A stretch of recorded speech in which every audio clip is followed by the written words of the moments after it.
మధ్యప్రదేశ్కు చెందిన BJP MLA పన్నలాల్ షాక్యా విద్యార్థులకు ఒక వెరైటీ సలహా ఇచ్చారు. పీఎం కాలేజ్ ఆఫ్ ఎక్సలెన్స్ పేరుతో రాష్ట్రంలోని 55 జిల్లాల్లో ప్రత్యేక కేంద్రాలను కేంద్ర హోంమంత్రి అమిత్ షా వర్చువల్ గా ప్రారంభించారు. ఈ క్రమంలోనే ఎమ్మెల్యే మాట్లాడుతూ, మీరు చదివే డిగ్రీతో భవిష్యత్తులో పెద్దగా ఉపయోగం ఉండదు, అందుకే జీవనోపాధికి మోటార్ సైకిల్ పంక్చర్ షాప్ పెట్టుకోండి అంటూ కామెంట్ చేశారు.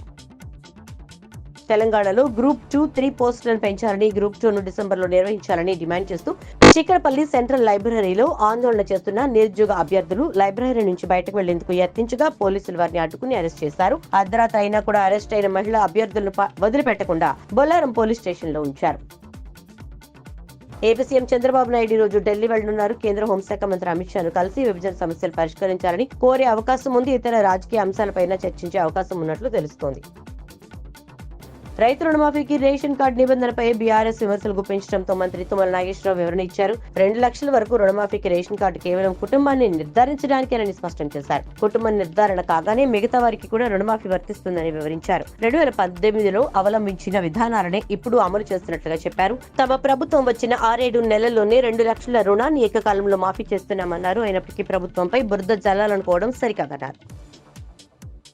వైసీపీ నేత మాజీ మంత్రి బాలినేని శ్రీనివాసరెడ్డి జనసేనలో చేరుతున్నారంటూ జరుగుతున్న ప్రచారంపై బాలినేని స్పందించారు. ఒంగోలులో వైసీపీ కార్యకర్తలపై దాడులు జరుగుతున్నాయని, దమ్ముంటే తనపై ప్రతీకారం తీర్చుకోవాలని, కార్యకర్తల జోలికొస్తే సహించేది లేదన్నారు. కార్యకర్తలపై దెబ్బ పడితే తనపై పడినట్టేనని అన్నారు.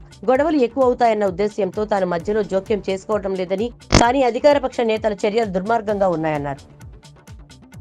ఒడిశా తీరాన్ని ఆనుకుని వాయువ్య పశ్చిమ బంగాళాఖాతంలో అల్పపీడనం ఏర్పడిందని భారత వాతావరణ సంస్థ అమరావతి విభాగం వెల్లడించింది. మరోవైపు ఉపరితలం ఆవర్తనం, రుతుపవన ద్రోణి కొనసాగుతున్నాయని, దీంతో ఏపీలో విస్తారంగా వర్షాలు పడతాయని తెలిపింది. కాకినాడ, ఉభయ గోదావరి, ఎన్టీఆర్, ఏలూరు, పార్వతీపురం, మన్యం, కోనసీమ, నెల్లూరు, తిరుపతి, శ్రీకాకుళం, ప్రకాశం, విజయనగరం, పల్నాడు, అనకాపల్లి, కృష్ణా, బాపట్ల, గుంటూరు జిల్లాల్లో అక్కడక్కడ పిడుగులతో కూడిన తేలికపాటి వర్షాలు కురుస్తాయని వాతావరణ సంస్థ వివరించింది.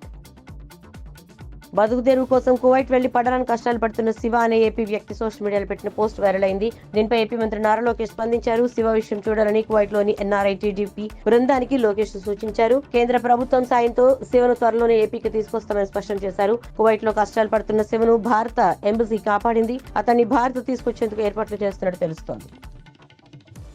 రుణమాఫీ పథకం అమలు విషయంలో ప్రభుత్వం విడుదల చేసిన మార్గదర్శకాలు చూస్తే రైతుల వడపోతలపైనే ఎక్కువ దృష్టి పెట్టిందనే విషయం స్పష్టంగా అర్థమవుతోందన్నారు. మాజీ మంత్రి బీఆర్ఎస్ ఎమ్మెల్యే హరీష్ రావు పంటల రుణమాఫీ విషయంలో ఎన్నికల సమయంలో ఒక మాట, అధికారంలోకి వచ్చాక ఒక మాట మాట్లాడుతున్నారని మండిపడ్డారు. చెప్పేదొకటి చేసేదొకటి అనే పద్ధతి కాంగ్రెస్ పార్టీకి అలవాటుగా మారిందన్నారు.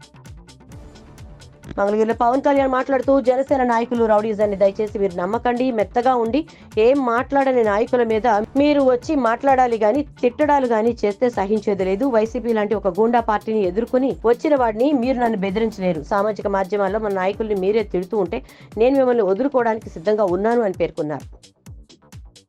టీటీడీ చైర్మన్ రేసులో నాగబాబు పేరు వినిపిస్తూ ఉండడంపై పవన్ కళ్యాణ్ స్పందించారు. తన కుటుంబ సభ్యులెవరూ టీటీడీ చైర్మన్ పదవి కోరలేదని, అయినా వారు అడిగినట్లుగా ప్రచారం జరుగుతోందని పవన్ కళ్యాణ్ ఆగ్రహం వ్యక్తం చేశారు. ఈ పదవుల కోసం చంద్రబాబుని ఎలా అడగాలో తెలియడం లేదని వ్యాఖ్యానించారు. కానీ అందరికీ న్యాయం చేయమని కోరుతానన్నారు. హైదరాబాద్ లో డ్రగ్స్ కలకలం చోటు చేసుకుంది. సైబరాబాద్ లో పోలీసుల తనిఖీల్లో భారీగా డ్రగ్స్ పట్టుబడ్డాయి. ఈ కేసులో 5 నైజీరియన్లతో పాటు ప్రముఖులను అరెస్ట్ చేశారు. వీరి వద్ద నుంచి 2 కోట్ల విలువైన 199 గ్రాముల కొకైన్ స్వాధీనం చేసుకున్నారు. అలాగే ఈ కేసులో హీరోయిన్ రకుల్ ప్రీత్ సింగ్ సోదరుడు అమన్ సింగ్ పోలీసులు అరెస్ట్ చేశారు. రకుల్ ప్రీత్ సోదరుడు అమన్ ప్రీత్ సింగ్ కు సైతం శాంపుల్ టెస్ట్ లో పాజిటివ్ తేలిందని తెలిపారు పోలీసులు.